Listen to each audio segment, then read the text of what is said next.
What's up, guys? Technically, D23 is still ongoing. I think they're talking about Galaxy's Edge and some marketing stuff. Marketing, today. product stuff. But Friday and Saturday, that was where the real meat was. Feels like we've been... Meat and potatoes of Star Wars. Feels like we've been in kind of a desert, starving for Star Wars news recently, and then, I just feel so fed right now. We just got a golden corral of Star Wars. Just an all-you-can-eat buffet. I like Golden Corral. I do too. Don't dunk on it. Sponsored by Golden Corral. We're here to talk about Star Wars, though, not Golden Corral. So I just wanted to do a recap and reaction to everything that we learned over the past couple days, because it's been such an exciting couple days, weekend, whatever. I can't even talk anymore. Yeah. So first, I wanted to talk about on Friday, I made a predictions video of what was going to happen at D23, and after the Disney Plus panel, I was feeling pretty good. Yeah, you got a lot of stuff pretty spot on. I was like, they're going to talk about Casseon just a little bit. We'll get a Mandalorian trailer. The Kenobi thing was my long shot. Hope that they announced. That was everyone's long shot, but yeah. And they showed a timeline. Oh, yeah. Which... it's not exactly what I was hoping for, but I'm still going to take it. Sure. I wanted a timeline of the future. Yeah. And what's coming, like Marvel does. Possible projects. But still, they put up a timeline, and it looked cool. So, yeah, I'll take that one, too. Unfortunately, nothing I guessed for the live-action stuff on Saturday came true. For the movie. Right. I was expecting, or I was guessing an episode 9 behind-the-scenes reel, which we didn't get. We will get a sizzle reel tomorrow, but it doesn't sound like it's a behind-the-scenes one, just some new footage. Yeah. Sorry. Yeah, just the crazy footage that they released. Yeah. And then I was also just hopeful that they would give us something about the other 2 trilogies in development, and that didn't happen. So, fine. Whatever. I think all that stuff is probably still very much not up in the air, but very unfinished. So yeah. I don't think they want to say anything about it yet. They weren't even ready to give a title for the Casseon Andor show. Yeah. So it was, oh man, we'll get to that. That was a tense moment.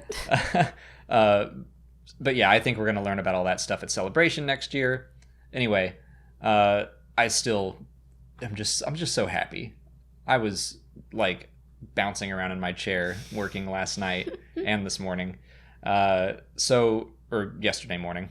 We're filming this on Saturday. Again, I can barely think. Friday, we learned that The Clone Wars is coming in February 2020 to Disney Plus. Which sounds like a good time. They'll have a lot come out in November. What is coming out after that? November, the week The Mandalorian comes out, we're getting that, the book Resistance Reborn, Jedi Fallen Order. There should be an episode of Star Wars Resistance. And then Force Collector, I think, comes out the next week. That's another book. Right. Yeah. That 1 week alone is, I will be inaccessible. Yeah. When is Triple Force Friday again? October 3rd, I want to say. Okay. So maybe we'll learn some more stuff then with some of the products. But then, December, movie. Clone Wars, February, sounds good. A lot of room for things to breathe. Mm-hmm. The Mandalorian will probably finish in January, depending on how many episodes there are. It'll be a couple months after The Rise of Skywalker. So yeah, enough time to build back up some hype. Not that it needs it. Yeah. I know some people were hopeful that it would be a launch title as well, but I think that they really want to push The Mandalorian. Mm-hmm. That is the first Star Wars live-action TV show. It's a big deal. But before they talked about The Mandalorian, they brought Alan Tudyk and Diego Luna out on stage. Which was very exciting. They were hilarious. Yeah. Just to remind everyone that series is happening. Alan made a bunch of jokes because he's, hilarious. And then it sounded like they wanted to drop the title. Yeah, Diego Luna straight up was like, can we give them the title? And Kathleen Kennedy's like, no. That seemed like a very unscripted moment, and Diego was just excited. Yeah. I heard someone throw around the idea that it would be titled Fulcrum, because Casseon is a Fulcrum agent, but so is Ahsoka. Yeah. So just to throw that out there. And then Dave Filoni was being interviewed at D23, and someone asked about the possibilities of Ahsoka becoming live action ever, and he just kind of giggled and said, "Never say never." Ooh. So who knows what that means. And we have the timeline of the Casseon show. I think according to the timeline they released, it's 3 years before Rogue One. Okay. So a good 3 seasons worth of content there if they were to do that. That's during Rebels? Yeah. Concurrent with Rebels. Okay. So yeah, Rebels characters could appear. There's plenty of Rogue One characters that could show up. We've got Mon Mothma, Bail Organa. Bring Radis back. Yeah, Radis. That's a good one. Yeah. Oh, yeah. I'm sure Steven Stanton would be thrilled to provide his voice again. Mm-hmm. Yeah, that one is going into production next year. Yeah. And I've also... They're talking about... we'll get to this. The Mandalorian. They didn't talk about this, but The Mandalorian Season 2 is supposedly already in production. Yeah, it's written, and I assume we'll see stuff about that at Celebration next year. Yeah, I expect that it'll be November 2020, we'll get Mandalorian 2, and then in 2021, we should have, I guess, Mandalorian 3, and the Casseon show, and this other one that we'll talk about it in a little bit. Just another little thing. Little thing. But first, let's jump over to the Mandalorian. Casseon, they didn't talk about it too much. It was just a reminder that it's happening. But the Mandalorian was the main event, and it was a good one. Yeah. It started out with like a carbon copy of what they did at Celebration, where it's like, let's tell the story of how we met, and that's cool and all. But I'm like, I remember. Favreau was just eating everything up on stage because, I mean, he's got his hands in Disney, Star Wars, and Marvel. He's a Disney legend. He's doing it all. It's bona fide. They gave him the award and everything. Yeah. He was just having a ball up there. And something that I loved that he said was that if you've never seen Star Wars before, this is a great entry point because these are new characters. You don't have to know what else happened. You can just dive in. But also, there's going to be stuff for everyone. And he said, including original trilogy, callbacks, legends, Clone Wars era stuff. Prequels, sequels. He was like, it doesn't matter what you're a fan of. There will be stuff in here for you. Yeah. And I love that mentality. Mm-hmm. Then they showed the trailer. And I keep feeling the need to say what I said back in April. When we saw the footage at Celebration, I thought that it looked very rough and just unfinished, unpolished, and it made me nervous that the first TV show wasn't getting an appropriate budget. They kept saying, like, it's going to look just like a movie, and then they showed the footage, and I was like, it doesn't. Well, it was funny because at Celebration, everybody went nuts after they showed the Mandalorian stuff, and Alex is like, meh. It was more of a, like, oh no. I wouldn't say it was even a meh. I was like, I'm a little nervous, but the reason that wasn't released publicly, I guessed, was because it wasn't finished, or at least that's what I was hoping. So happy to say that the trailer, like, just got rid of all of my fears. It looked so good, and it was exactly what we've been hoping for, something a little bit more gritty. Yeah, like, and dark. People are always saying, like, Star Wars is for kids and should be accessible for kids first and foremost, and Which I think I agree with that. But I also think that the universe is big enough that there's plenty of room for stories to be catered to the people who have been following it since 77, the people who are adults now and, want to see someone get cut in half by a door. Because that was awesome. Yeah, that whole, like, standoff thing, we've talked about this before. It's giving us major Western vibes, and I can't wait to see the characters. There was a new character confirmed. Well, not character, but there's a new actress confirmed to be in it. That I think she's in Agents of S.H.I.E.L.D. Yes. I recognize her. I don't remember her name. I don't know who she's playing. But yeah.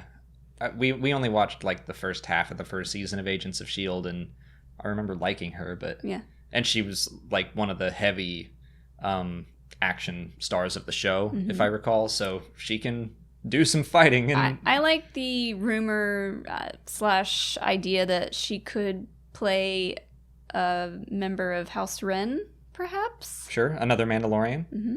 Okay. Maybe okay. Sabine's mom. Ursa. All right. But Cara Dune is a character that I'm very, very excited about. We didn't see much of her in the trailer. Yeah, I was bummed that she and Grief, they weren't in it much. And there was also just not much talking. Like, yeah. This felt more of a teaser to me than a trailer. Just like a bunch of cool images to get people excited. And it worked. It gave us a great idea of what it's going to feel and look like, but didn't really give us any context. Yeah. So I do hope that maybe they do a story trailer in October, early October, late November. No, late. After it comes out, they should do another trailer. Yeah. Late September. I think it would be nice to do a story trailer, but they did show a couple scenes at Celebration that, again, one looked finished, and it was leading up to the Quarren who gets his head smashed on the bar and then he gets cut in half. It's like the prelude to that, and then there was the scene with Werner Herzog. And that scene felt unfinished. It just didn't look like it had been color graded, and the editing felt very slow. And again, what we saw in the trailer was like, oh my gosh, this is so much better. Yeah. IG-11 is pretty cool, and he seems to be working alongside the Mandalorian. I'm expecting a betrayal at some point. A sudden but inevitable betrayal. The shot of him doing all that cool gun stuff, this is exactly what it looked like. That was in the Celebration reel, and I do remember screaming at that. It was like that shot alone pretty much won me over. What else did we see? We're getting an Ugnaught that has a name. Kuiil. It's like Kuill or something like that. They didn't say that, but that was on the back of a Funko Pop box. We're going to get an Ugnaught character. We saw some people being frozen in carbonite. So that seems to be something that the Mandalorian does, because we saw several slabs of people frozen in carbonite. So I'm just imitating Boba Fett at this point. Yeah, I'm excited. What a great idea for that. You mentioned maybe he has that like freezing chamber just on his ship or something, and he can do that with his bounties. I have seen that popping up here and there on the interwebs. Yeah. Just overall, a really great trailer. We'll put a link to your trailer breakdown video. Yeah, I mean, it's mostly just me gushing over it. There isn't a ton I'm like, hey, that's a Blurg, and that's an Ugnaught, and that's a Twi'lek. Like, oh, the Twi'lek scene is great. She like looks back and winks at the camera, and she's like twirling a knife in her hand. She is played by, I don't remember the actress's name. She played Tonks in Harry Potter, and she played Osha, the wildling in Game of Thrones. Oh, yeah, okay. That was another shot from Celebration, and that one particularly, I was like, like clearly she was shot on a green screen, and it just looked poorly composited, and like should have had more faith. That's on me. Like, obviously this just wasn't done, and Jon Favreau even made some jokes to that effect. Yeah, they ended that panel with, "Well, we got to go finish working on this." He's like, "Man, that still needs some work," or something like that, but. Yeah, good music, just good look. What's the guy's name from Breaking Bad? Giancarlo Esposito. Yeah, Gus Fring. He looks awesome. Menacing. He looks like he might be leading a pack of Death Troopers, which you mentioned. Hopefully, we get more from the Death Troopers. Maybe they'll be a little bit more scary. Someone pointed out that he had some like red on his armor. Someone said that he could be Inferno Squad. I don't think so. No? No. Okay. He doesn't look like anyone that was in Inferno Squad, and it disbanded. So. But, I mean, that era, maybe. I'm thinking. Fine. No. I'm sorry. I'm just giving you my opinion. I think he's probably a new thing. I think he'll probably be something like a warlord from Legends, where like all these little factions of Imperials started popping up, and they're like, I'll control the Empire now, and they're like, no, I'll do it, and then they fought each other. Yeah, I think it'll be something like that. But okay, we've been talking about the Mandalorian for a while, so let's get to the last thing. Final confirmation, official from the mouths of Kathleen Kennedy and Ewan McGregor, that Kenobi is happening. Yes. I loved the way Ewan had Kathleen like, just ask me if I'm going to play Obi-Wan Kenobi again. Please ask me in front of all these people if I'm going to play Obi-Wan Kenobi again. Because for the past 5 years, that's all, like, I've just seen it pop up over and over on Reddit, where it's like, Ewan McGregor again says he's willing to do it. Hope they do it. We've been hearing rumors about this project for so long. I'm so happy that it's just official and we don't have to worry about it anymore. Yeah, they didn't release anything. They showed a picture of Ewan as Obi-Wan from the prequels or something like that, but they said the scripts have been written. It goes into production next year. Yeah. So we have no idea when we'll see it. I'm guessing 2021. Yeah. I assume maybe we'll see something at Celebration, maybe a poster. Yeah, I think we're definitely going to get more info on Casseon and Kenobi. We might get, I bet they'll have their own panels. Mm-hmm. We, by that point, might get trailers. It depends on when they go into production. Or it could be something like we got a Celebration for the Mando, like just a not for public consumption rough cut. And this time, I'll know to bite my tongue and be like, it feels good, so yeah, it'll probably look good in the end. I mean, it's Kenobi. I have faith that they're going to take this one pretty seriously. Yeah. We're going to do a separate video on what we want from that, because we've talked a little bit about it in the most recent Q&A, just answering some questions and making some predictions, but yeah. We've got a lot of time to make so many more predictions. And so yeah, Kenobi, it's official. I was running around the house last night, just like bouncing off the walls, just happy. So let's get into Saturday. And really that was just episode 9. Mm-hmm. We've already done a video about how your cosplay is canon now. Super canon. Yeah. And called it. Rey with the double-bladed lightsabers. Yeah, good stuff. Yeah. I don't know if there's anything more to say about that. It was pretty sparse. Yeah, we'll probably have another video out after Monday, because they haven't publicly released that footage yet. Everyone at the panel got to see it, but yeah. So tomorrow, that footage should be available, and I will of course do a breakdown. But yeah, I think the only real details I remember were Kerry Russell talking about Zori Bliss, saying that she is like an old friend of Poe's, but she's kind of shady and a criminal. Yeah. So what does that mean? I don't know. We don't know. I'm excited. They've done a great job at just teasing so many different things, just enough to get everybody super pumped. Oh, I meant to mention that the Kenobi show is supposed to take place 8 years after Revenge of the Sith. Yeah, so that they put that on the timeline too. Yeah, so it's closer to episode 3 than it is episode 4. Yeah. But yeah. We should also mention Vader Immortal, episode 2. They talked about that a little bit.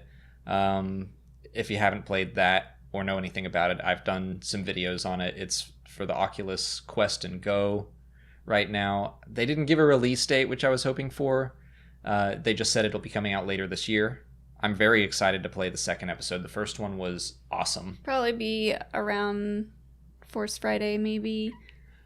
That's a good guess. Yeah. I bet it'll be on the week of November 12th when everything else is coming out. I hope I'm going to have like half of a VR visor on, and then I'll have a PlayStation controller in my hand, and you can read a book to me, and then we'll have The Mandalorian playing somewhere. Sure. But so episode 2 of Vader Immortal, you're working more closely with Vader. He's teaching you how to use the Force. In the dojo, you learn how to throw your lightsaber. And I don't know that they talked a whole lot more about that. No, they mentioned the Black Bishop. He's like this mysterious character that's talking to Vader, and he can teleport, or maybe it's a force projection or something. He's like there, and then he blinks away. Yeah. And Matt Martin, unfortunately, had to tell the panel that it's not Snoke. I say that, like, I don't mean it's unfortunate that character's in Snoke. I mean, it's unfortunate that any new character that appears, everyone's like, is that Snoke? Yeah. No, it's just Snoke is Snoke, and he's also cut in half. He's dead. He dead. He's gone. Who care? But yeah, like, I mean, he's still a really interesting character, and seeing what's going on there. I don't know why this popped into my head, but there's like this artifact that Vader is looking at in the first episode, and that kind of looks like something that is going to appear in Star Wars Resistance Season 2, and that I've seen it looks familiar to something in an upcoming Dr. Aphra comic. So I wonder if that's... Is it from the Resistance Season 2 trailer? Yeah, it's like... It almost looks like almost like a holocron, but taller, not quite as angular. Yeah. I don't know. The one that Vader has is much bigger, but... Yeah. I mean, yeah, the Vader Immortal stuff is really cool. I bought a Quest just for that, and so like now I have to do videos on it to make sure I make that investment worth it. But it was so much fun, and it looks great. It is one of my favorite VR experiences that I've done. Yeah. You still haven't. You should do it. I haven't played through the whole game. I tried the dojo out a little bit, but I need to play the game. The dojo's fun. I hurt my shoulder. You hurt yourself on it. I hurt my shoulder playing it because like you really have to swing that lightsaber. Yeah, it's good.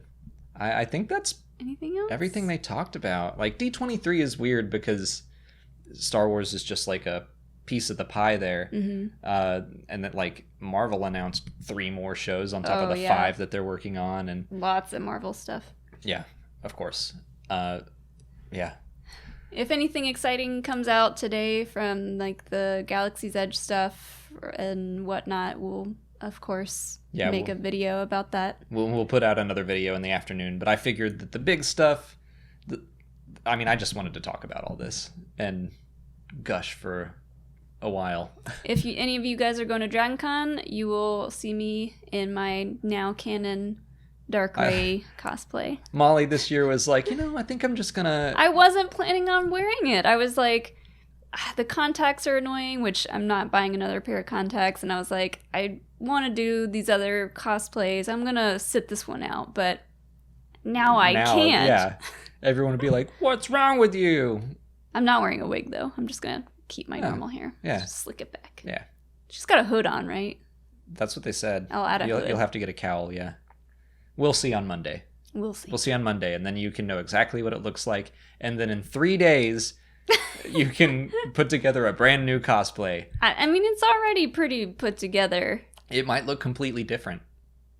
Well, let's not say that. That's what I'm saying. I don't know.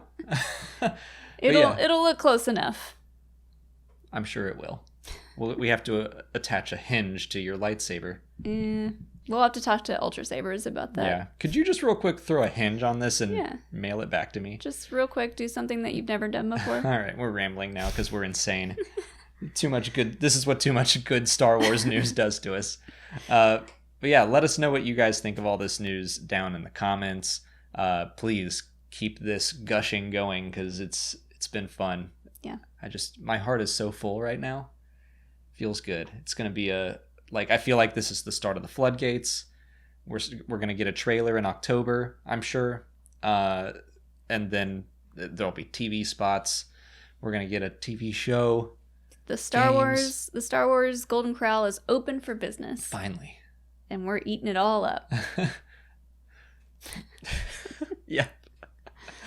If you guys haven't already, please like this video, subscribe to the channel. Follow us on Twitter, Instagram, and Facebook. And consider checking out our Patreon page. As always, thanks for watching, and may the Force be with you.